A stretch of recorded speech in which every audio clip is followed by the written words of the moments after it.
అంబేద్కర్ పై అమిత్ షా వ్యాఖ్యలను నిరసిస్తూ సంగారెడ్డిలో నిరసన ర్యాలీ నిర్వహించారు కాంగ్రెస్ నేత జగ్గారెడ్డి. అంబేద్కర్ పై అమిత్ షా వ్యాఖ్యలు బాధాకరమన్నారు.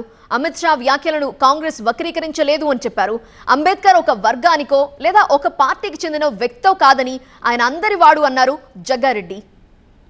మరింత సమాచారం మా కరెస్పాండెంట్ శివతేజ అందిస్తారు.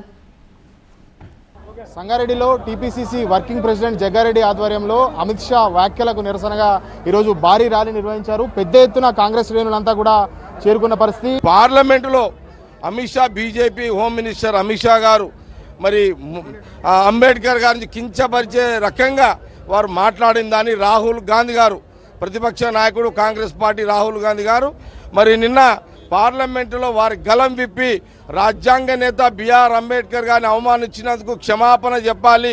ఈ రాజ్యాంగాన్ని అసలు మొదటి నుంచి కూడా అంబేద్కర్ విధానాలకు వ్యతిరేకం బీజేపీ. ఇది గమనించే మొదటి నుంచి కూడా వాళ్ళకు అసలు అంబేద్కర్ అంటే ఈ రాజ్యాంగం ఇందులో ఉండొద్దు, వాళ్ళ ప్రభుత్వంలో ఉండొద్దు, కొత్త చట్టాలు రావాలని ఒక కుట్ర కూడా బీజేపీ చేస్తుంది అనేది కూడా ఒక చర్చ. కాళ్లలో భారం, వాపు లేదా అల్సర్ తో బాధపడుతున్నారా? ఇవి వెరికోస్ వెయిన్స్ లక్షణాలే. భారతదేశంలో number 1 varicose veins hospital Avis ను సంప్రదించండి. ఇప్పుడే మీ అపాయింట్మెంట్ ను బుక్ చేసుకోండి. భారతదేశ ప్రజలు అందుకే వారికి జరిగిన రాజ్యాంగ నేత అంబేద్కర్ గారు జరిగిన కించపరిచే మాటల వ్యతిరేకంగానే మరి రాహుల్ గాంధీ గారు పార్లమెంట్లో గలం ఇప్పడం జరిగింది.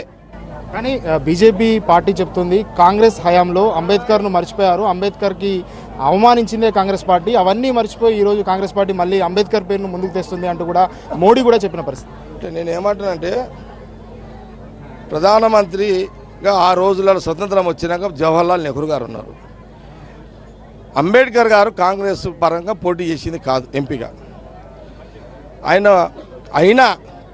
ఆయన ఎంపీగా ఓడిపోయినా మళ్ళీ అంబేద్కర్ గారిని మరి పార్లమెంట్లో తీసుకొని లా మినిస్టర్గా ఇచ్చి ఈ రాజ్యాంగాన్ని తయారు చేయాలని వారికి ఒక బాధ్యత అప్పచెప్పారు. అంబేద్కర్ గారు సామాజిక బడుగు బలహీన వాళ్ళ సామాజిక వర్గ నాయకుడు కాబట్టి కష్ట సుఖాలు బాధలు అవగాహనతో రాజ్యాంగాన్ని రాస్తాడు కాబట్టి ఆ రోజు మరి అలాంటి యొక్క బాధ్యతలు అంబేద్కర్ గారికి ఇచ్చారు. మనం ఆనాటి నుంచి ఈనాటి వరకు ప్రతి దాంట్లో చట్ట పరిధిలో చట్టం కానీ, న్యాయపరంగా కానీ, లేదా ప్రజా జీవితంలో కానీ, అసెంబ్లీ కానీ, పార్లమెంట్లో కానీ ఆ రోజు అంబేద్కర్ గారు రాసిన రాజ్యాంగం యొక్క దాంట్లో నుంచే మనం జీవిస్తున్నాం. పార్లమెంట్లో ఆయన స్పీకర్ ముందే మాట్లాడిండు కాబట్టి ఇంతకంటే సాక్ష్యం ఇంకేం కావాలి? బీజేపీ నాయకులు ఏం కావాలి?